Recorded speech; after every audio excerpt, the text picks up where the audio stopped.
Downplaying the refugee risk. I'm Brian Lilley with TheRebel.Media. Are we about to import terrorists or war criminals as we bring in huge numbers of refugees? It's not a crazy question. Germany, Italy, France, other countries, I'm sure, are about to learn all about this. But Canada's government seems nonplussed about this possibility. The Trudeau government is pushing ahead with their plan to bring in 25,000 Syrian refugees to Canada by the end of this year. 6 weeks away? Prime Minister Justin Trudeau said the move was more than a challenge during his news conference on Thursday. One of the things that is most important right now is for a country like Canada to demonstrate how to make accepting large numbers of refugees not just a challenge or a problem, but an opportunity for communities across this country and economy, an opportunity to create growth for the economy. Trudeau went on to play up Canada's tradition of welcoming immigrants and refugees, and it's true. Regardless of who's been in power, Canada has been welcoming to immigrants and refugees. But in hearing Trudeau only talk about this as an opportunity, I get the sense the Liberals are downplaying the potential security threat posed by going into Syria, a country in the middle of a civil war, besought by terrorist groups, and bringing in 25,000 refugees so quickly. Public Safety Minister Ralph Goodale was dismissive of security-related questions as he left a Thursday cabinet meeting. To the extent that there are security issues, that they can be properly managed within the frame that the government is considering, and that Canada can fulfill the objective of receiving and settling 25,000 refugees in an expeditious way.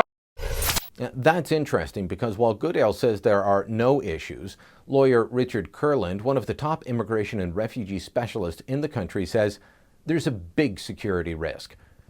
Here's the quote he gave to the Globe and Mail. 25,000 refugees by January 1 is possible if incomplete security checks for 25,000 people from the Middle East looks like an acceptable risk.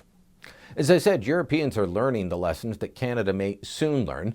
ISIS, Al-Qaeda, and other terror groups, they've been upfront. They've been open in discussing their desire to put their people among the refugees, the wolves among the lambs, hoping that trusting Western nations wouldn't look for the wolves. As early as May, there were warnings that ISIS fighters were attempting to smuggle their way into Europe among refugees.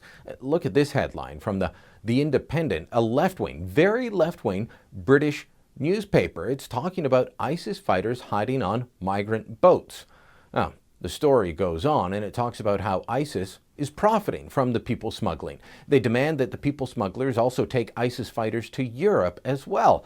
Italian officials, well, they recently acknowledged that they arrested a known convicted terrorist. This is a man that had already spent time in an Italian jail, been kicked out. Well, what happened? He tried to come back into the country, didn't he? His name is Ben Nasser Mehdi, a Tunisian leader of a group affiliated with ISIS.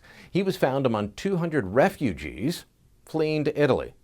And in Germany, their federal police are now investigating 10 cases. That's 10 known cases of terrorists or war criminals among supposed refugees. This story coming to us from The Telegraph out of London.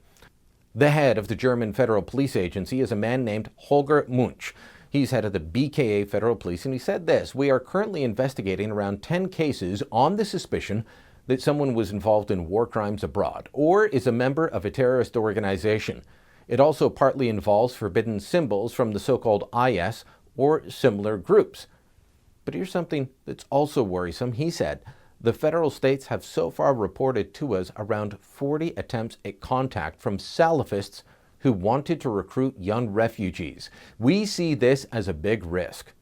Canada doesn't know. I guess Canada's different. We'll be able to stop the inflow of terrorists and war criminals or their sympathizers. Sure, we couldn't stop Nazi war criminals after the Second World War from getting into the country, or Rwandan war criminals after the genocide there, or countless other examples. We've let in some shady characters, like the Cotter family, who went on to become Canada's first family of terror. But don't worry, Ralph Goodale, Justin Trudeau, they say everything's going to be fine. I wish I could believe them. I wish I could be sure there would be no wolves among the lambs who truly need our help. But the facts show otherwise, and the Liberals' lack of concern about this issue leaves me worried. Very, very worried.